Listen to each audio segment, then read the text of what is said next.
are not from computer science and think how AI is suitable to me, you can find that AI is just a tool.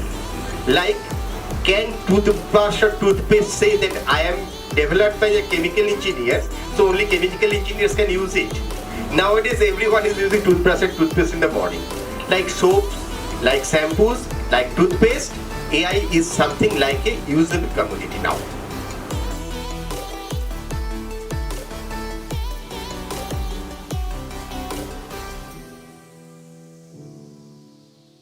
Today I attended the workshop of AI and AIoT.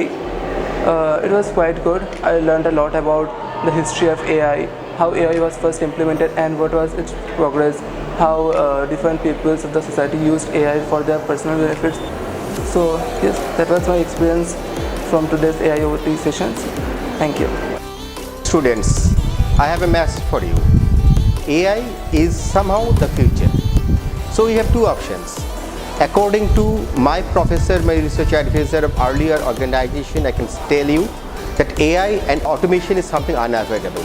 You have two options. Either you have to write it or you will be succumbed with it.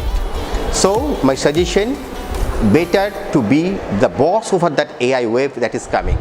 Thank you.